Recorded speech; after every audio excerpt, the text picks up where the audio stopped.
being here, under the gaze of the old gods, in the shadow of the ancient philosophers, in the heart of this modern city, has a unique thrill to it. There's an aura of mystery about Athens. The past is always somehow present. It's here that deep thinking and knowledge, as we experience them, were born. Socrates, Athena, Plato, Apollo, Athens, the cradle of civilization.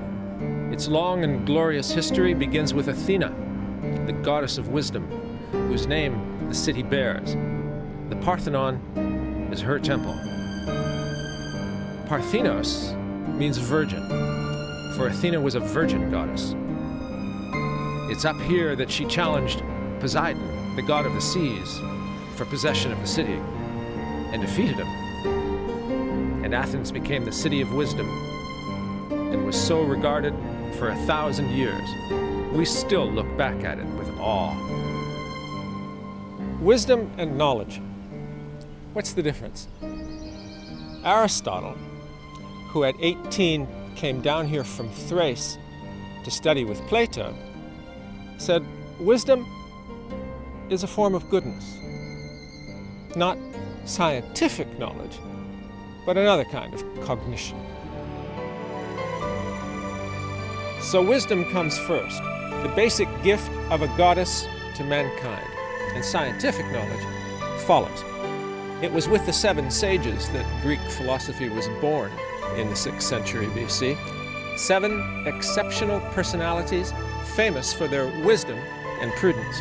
After them came Heraclitus, Anaximander, and other philosophers from the Ionian school. Then Pythagoras, then the Sophists, then Socrates, Plato, and the Golden Age of philosophy. We think of that now as the age of Pericles, the 5th century BC, when the Parthenon was built. 150 years before that, the chief archon here was Solon, one of the 7 sages, and a political reformer. He introduced trial by jury, courts for the poor to be heard in, and laws governing taxation. It was Solon who laid the foundations of democracy. To learn more about Solon and the other 6 sages of antiquity, we must travel back through 27 centuries to the sanctuary at Delphi.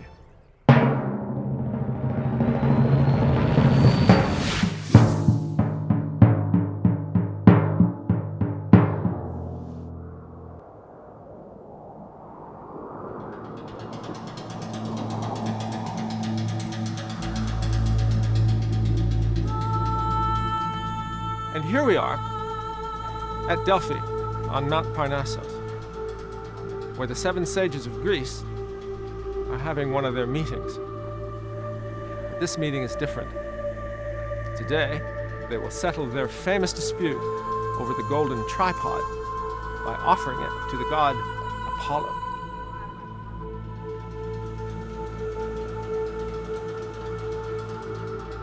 The case of the golden tripod is one of many stories in the rich lore of Greek mythology, and there are several versions.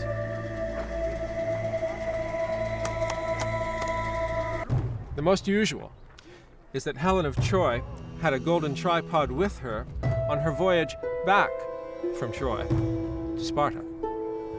And since there was a prophecy that this tripod would become a cause of war, she dropped it into the sea. Years later, fishermen from the island of Kos hauled in a net, and before examining the catch, sold it, sight unseen, to some people from Miletus, down the Ionian coast from Troy. When the tripod was found among the fish, it did cause a war. The people of Kos claimed they had only sold the fish to the Milesians, but the Milesians said they had bought the whole catch. When the war threatened to destroy them, they sent messengers here to the Delphic oracle. asking for a decision. And the priestess decreed that the golden tripod should be given to the wisest of men. This was something both parties could agree on. Thales of Miletus, one of the 7 sages, was in his own time widely regarded as the wisest of men and considered by the Greeks to be the father of science. They sent the tripod to him. But Thales declined the gift, saying that Bias of Priene was wiser than he was, and the tripod was sent on to Bias. But Bias wouldn't take it either. He announced that Solon of Athens was the wisest of men. And so the golden tripod passed from sage to sage until finally they all agreed that only Apollo could be the first in wisdom, and the tripod today will be offered to him. There's another version of this story that refers to a golden goblet rather than a tripod. But whichever legend we prefer, one thing stands out. The chief virtue of the sages was humility. Socrates agreed. He called humility the basis of wisdom. Sage, from the Latin for wise. We use it to mean someone who is profoundly wise, practical, prudent, someone with good judgment. And the 7 sages of ancient Greece were practical, prudent, earthly men. Most of them took an interest in politics, and all of them coined maxims about everyday life that are still remembered. Σοφότατος χρόνος, ανευρίσκηγα πάντα. Time is the wisest of things, for it finds out everything. Μη προτρεχέτω η γλώτα της διανοίας.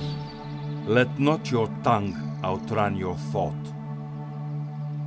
Γυράσκω δαεί πολλά διδασκόμενος.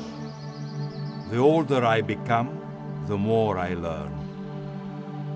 Αρχή άνδρα δείκνηση. Power shows the man. Πείσας λαβέ, μη βιασάμενος. Gain your point by persuasion, not by force. Μέτρον άριστον. Temperance in all things. Ευτυχόν μεν μέτριος είστε, ατυχόν δε φρόνιμος. Be moderate in prosperity, prudent in adversity. In future times, historians would debate whether Myson of Henai should be included among the 7 sages, instead of Periander of Corinth. Plato was the first to say that. Centuries later, Diogenes Laertius, the biographer of ancient Greek philosophers, voted for Periander. The Victorian clergyman Ebenezer Cobham Brewer, whose mythological dictionary is a standard work, wrote a little poem on the subject. First, Solon, who made the Athenian laws. Then Hilo in Sparta, renowned for his saws. In Miletus did Thales astronomy teach. Bias used in Priene his morals to preach. Cleobulus of Lindos was handsome and wise. Mytilene, against thraldom, saw Pittacus rise. Periander is said to have gained through his court the honor that Myson, the Henian, ought. Very witty. Of course, it helps to be an Englishman. 7 sages. Why 7? The number has always carried a sacred weight. That wise old theosophist Helena Blavatsky has explained it to us. The astronomical origin of the number 7, says Madame Blavatsky, is established beyond any doubt. Man, feeling himself time out of mind, dependent upon the heavenly powers, ever and everywhere, made earth subject to heaven. The largest and brighter of the luminaries thus became, in his sight, the most important and highest of powers. Such were the planets